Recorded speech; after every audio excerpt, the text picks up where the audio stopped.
All right, the right fits. We are back here on the 8th of February, 2023.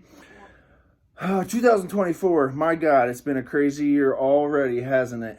And if you look into California, I want to talk real quick about the weather that's going on there. The insane mudslides and rain that they've gotten there. So, they don't get too much rain every year there in LA, but they have just had, as what's been described as like a reservoir, a river or reservoir of water coming from the sky, that's what they were calling it, like a terrestrial river or something, or an aerial river or something like that. A river of water essentially evaporating from the oceans and then kind of centrifuging together in LA and just precipitously dropping precipitation, right?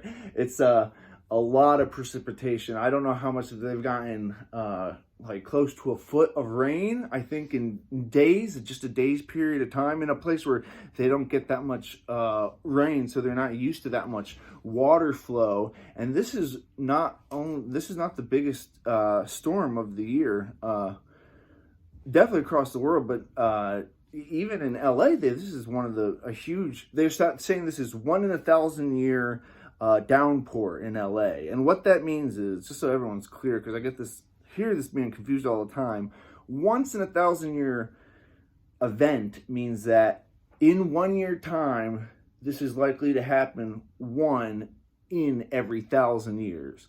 So if we were to wait another year, we would expect this type of event only to happen once in the next 1,000 years. So 0.1% every year for something like this to happen. And so if you just look at that statistically, you go, well, of course you can have random events. Climate change is a big issue with me. Ever since I got my degrees in biology, had to study a lot of climate change going through school. Every class talked about it, and for good reason, because it is influencing everything, literally, the climate, the temperature, right, weather events. And it's a very frustrating topic to talk, especially to Americans, about, right? Because it's always political in America. Climate science is not a political issue. Climate change is happening. Humans have caused a large amount of it. The climate goes up and down regardless, but there's such an increase that goes along with the CO2 increase and other greenhouse gas increases, that humans have this large implication on how weather actually works, right? So when I was growing up, I lived in the Midwest in America, right? And so I could tell going to the late 2010s into the 2010s, you could definitely tell just anecdotally that the winters were warming up till now, where we've had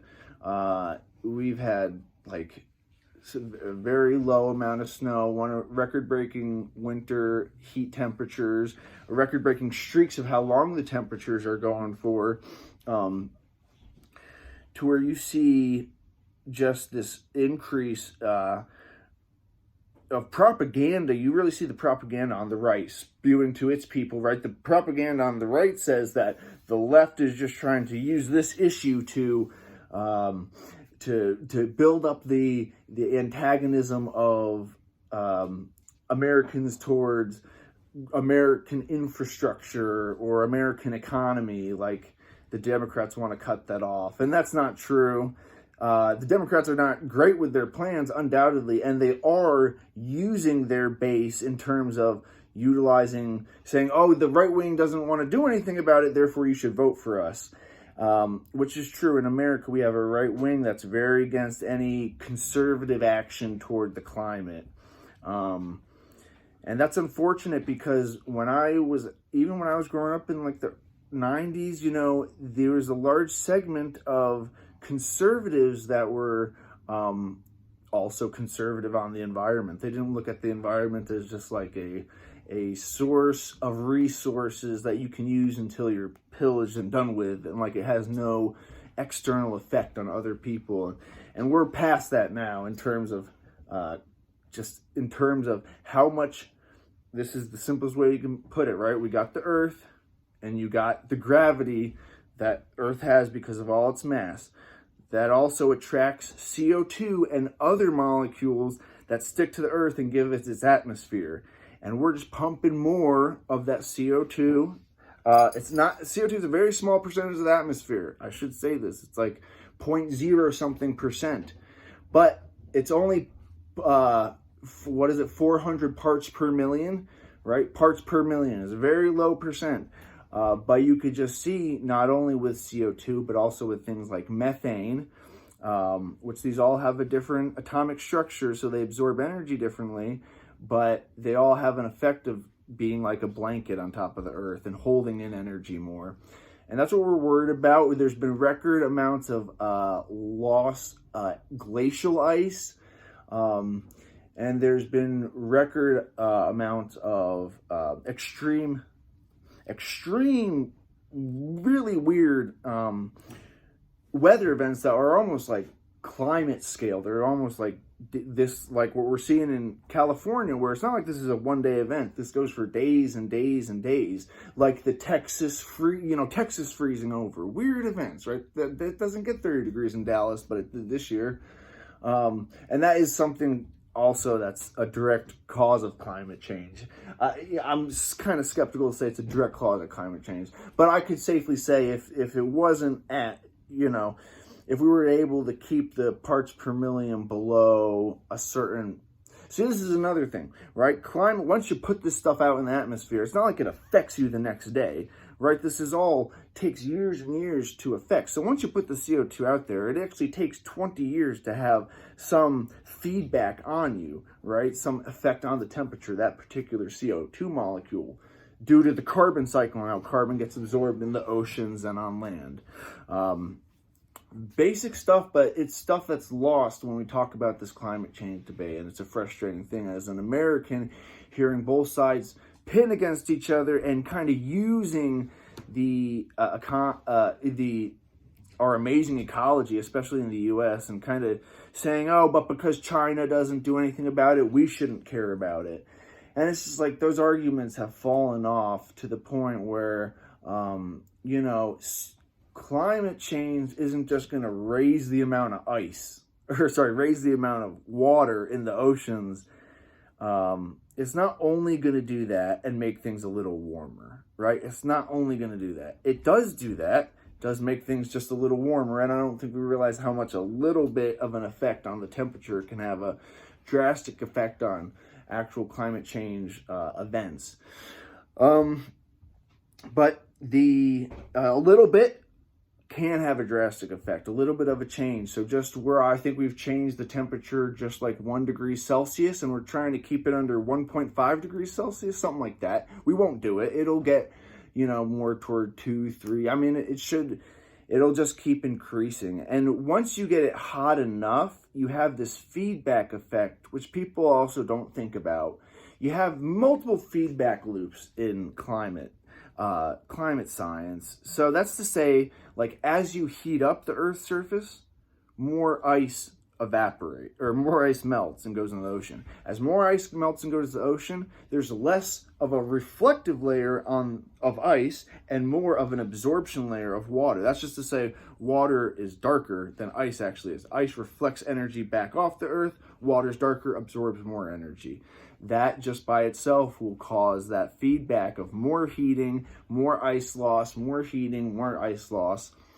In the same way, you can look at methane that's trapped in carbon sources on the terrestrial ground, and I believe under like the Arctic Ocean, wherever there was a significant source, carbon sources, you can have methane buildup in those sources. And what we have under the permafrost, under the terrestrial layer, in the Arctic and Antarctic, there's a layer, there are whole pockets of methane gas that can be released if it gets hot enough. And if it gets hot enough, there's an estimated amount of methane gas that would be 5 times the amount of methane that's in our atmosphere. So 6 times the amount of carbon in our atmosphere if we loosen this permafrost up from it getting hot enough, and then that can expand and make it hotter. You have another feedback loop, right? So these feedback loops are very simple to understand. Climate science isn't this crazy thing that you need to be some PhD to understand. Both sides want it to be like that, because then the right can say, well, there's a little bit of doubt that it's happening, therefore let's throw the whole thing out, right? And just suck as much, frack as much as you can. And nuclear energy needs to be a whole part of this too, because nuclear energy is hugely important and we need to not veer away from it. It has so many advantages to it. It's essentially a renewable resource, and there's just a little bit of waste we got to contain, whereas these other non-renewable resources, they're just, sunlight, air, turbines and water, you got to be careful damming and what you do with the fish. But, if you take into account, there's energy there to be taken. But we need to look at nuclear. We need to look at shifting from coal and switching away from, most people don't like when I say this, if you're on the climate change non-denial side, they'll say you don't want to go from just oil to natural gas because then you're still releasing CO2. And that's true, but it's a little cleaner. You need to have that discussion in there too. It's just frustrating as an American, you hear this argument placed as the Republicans say, the Republicans say, oh, the Democrats are just manipulating their base and using them for, to get votes, saying, look at us, we're the ones destroying the environment. So don't vote for them. Vote for us instead. That's what the Republicans would say about the Democrats. And then the Democrats say the Republicans are just all around science deniers, which isn't true across the board. There's a lot of science denialism though that occurs, and it happens on both sides. You see this with the pandemic, right? Plenty of science denial from the Democrats. They don't want to act like natural immunity is a real thing.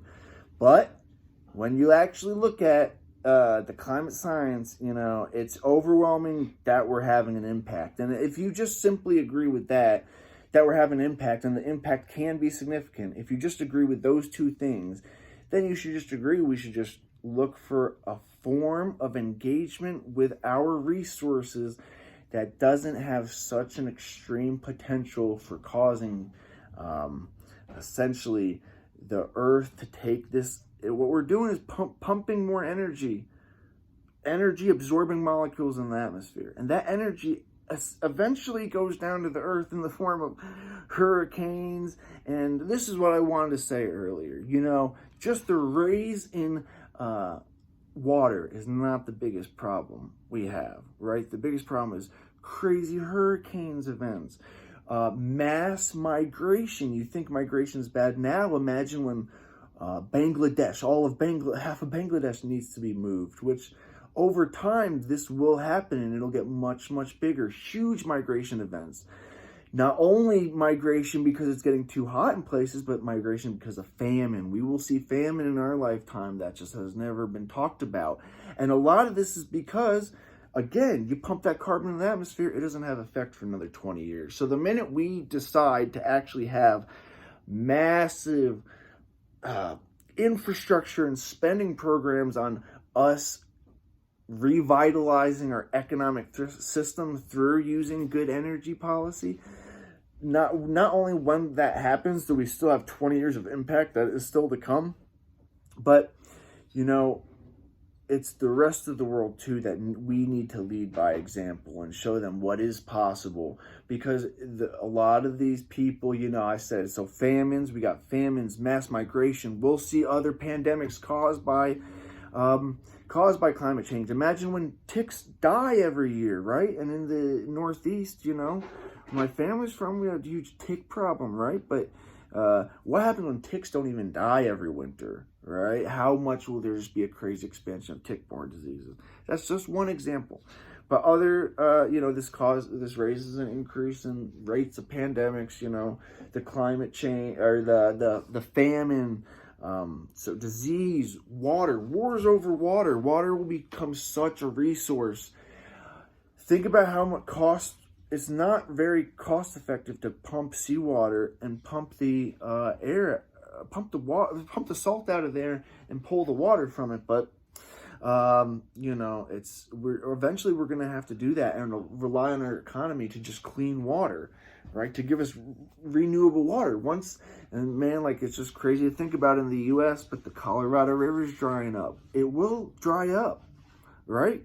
We see what happened on Mars. We know what does happen. We've seen what happened on Venus. These aren't like hypothetical scenarios. We do know what happens when feedback loops essentially don't get contained. And so I'm gonna talk about this topic again very soon. Climate change, very interesting. Hit me up if you're looking for more information on climate science. You guys gotta love it. Very interesting. Does not need to be non-bipartisan. This can be stuff you talk to your grandma about. Am I right? All right.